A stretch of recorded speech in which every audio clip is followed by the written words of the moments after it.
आज हम रामऊ की शब्द रूप सिद्धि करेंगे। पिछली वीडियो में हमने प्रथमा विभक्ति एकवचन रामे की सिद्धि की थी।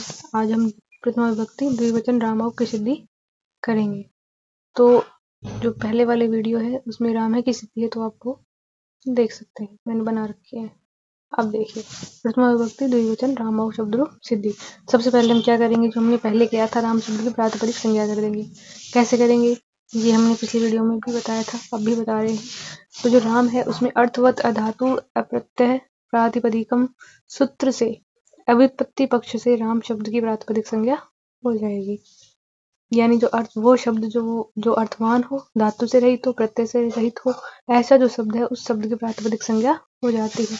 दूसरा जो व्युत्पत्ति का पक्ष है उसके आधार पर, यानी वो कहता है कि कृत तदित समासाश्रय, यानी कृत कृदंत तदित और समास से युक्त जो पद होते हैं उनकी प्रातिपदिक संज्ञा हो जाती है। तो इस सूत्र से, इन दो सूत्रों से, अर्थवत धातु प्रत्यय प्रातिपदिकम और कृत तदित समासाश्रय सूत्र, इन दोनों सूत्र से राम की क्या हो गई, प्रातिपदिक संज्ञा हो गई। अब क्योंकि ये क्या है, प्रथमा विभक्ति द्विवचन है, यानी राम और दो राम की बात हो रही है, तो इसमें से अब एक राम शेष रहेगा। कैसे रहेगा, इन दोनों राम में से एक राम ही शेष रहेगा। कैसे, इस सूत्र से रहेगा।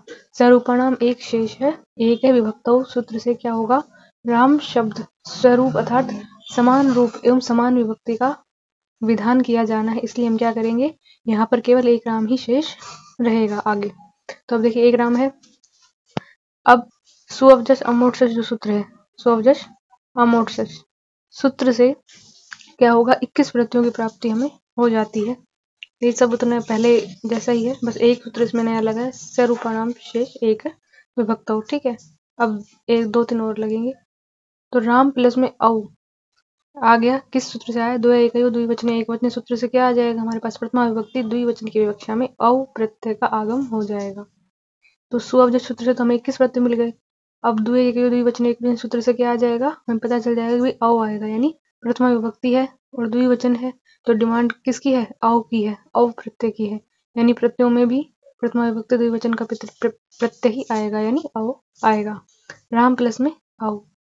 अब क्या होगा, अब इस स्थिति में वृद्धि रचि सूत्र से प्राप्त होने पर उसका बाधक अग्रगामी जो सूत्र है वो उपस्थित, यानी उसके बाधक में जो सूत्र आते हैं, दो सूत्र वो उपस्थित हो रहे हैं, तो वो सूत्र क्या कहते हैं, पहले वो देखते हैं। ठीक है,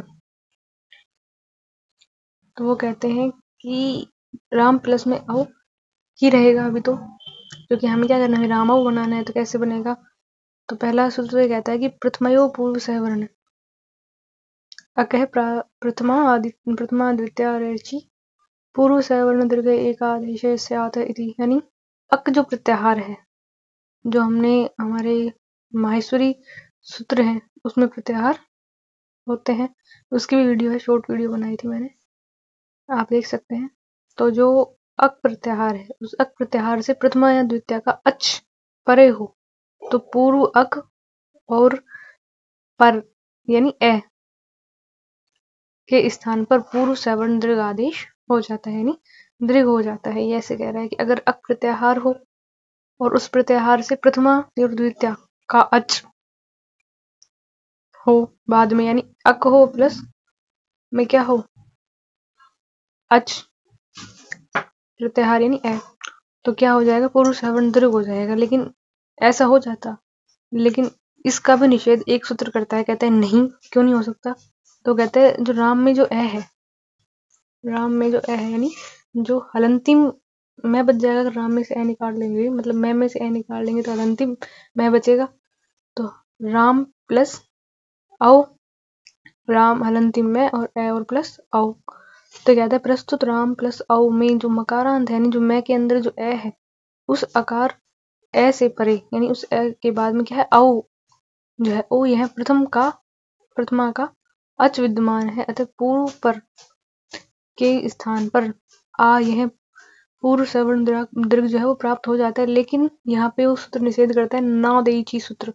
तो क्या कहता है, वो कहता है कि इस सूत्र जो है नादेची, ये निषेध करता है प्रथम पूर्व सवर्ण इसका पूर्व सवर्ण दीर्घ का। ठीक है, ये कहता है कि ऐसा नहीं हो सकता। क्यों नहीं हो सकता, तो ये कहता है कि पूर्व सवर्ण के बाद में यदि एच प्रत्याहार हो तो सवर्ण दीर्घ नहीं हो सकता। यानी अगर जो मैं है उस ए में, यानी जो मैं का जो ए है उस ए के आगे क्या है, औ है, तो ये जो औ है वो एच प्रत्याहार में आता है, जो हमारा चौथा प्रत्याहार है उसमें आता है, ए आई ओ औ, ये एच प्रत्याहार में आ जाते हैं। तो इसलिए अब यहाँ पर क्या हो गया, पूर्व सवर्ण के बाद में यहाँ पे एच आ रहा है, यानी ए के बाद में यहाँ पर औ औ, यानी जो एच प्रत्याहार का औ जो वर्ण है वो आ रहा है, इसलिए यहाँ पर ये जो पूर्व सवर्ण दीर्घ है वो नहीं हो सकता। तो अब क्या करें ऐसी स्थिति में, अब राम हलंती में ए प्लस में औ, वैसे का वैसा है। अब करेंगे वृद्धि रेचि सूत्र से। तो वृद्धि रेचि सूत्र क्या कहता है, ये कहता है कि अगर ए प्लस में आई हो तो आई हो जाता है, यानी उसकी वृद्धि हो जाती है। आ प्लस में आई हो तो आई हो जाता है, और ए प्लस में आई हो तो आई हो जाता है। अब इसमें जो चौथा वाला है ना, ये हमारे काम आएगा। यह है कि अगर ए या आ हो प्लस में औ हो तो क्या हो जाएगा, औ या ओ हो तो औ ही आदेश हो जाएगा, मतलब औ आ जाएगा, वृद्धि हो जाएगी। तो यहाँ पे क्या है, राम का हलंतिम है और प्लस औ है, तो यहाँ पे क्या हो जाएगा, इसका वृद्धि ही रहेगा, यानी वृद्धि हो जाएगी, इसकी औ हो जाएगा। तो फिर हमारे पास क्या बन जाएगा, इसको जोड़ेंगे तो राम औ, राम में ए और इस ए को, इस ए में औ को जोड़ देंगे तो क्या बन जाएगा, राम औ। किस सूत्र से बनेगा, वृद्धि रेचि सूत्र से। तो ये हमारा हो गया प्रथमा विभक्ति का राम औ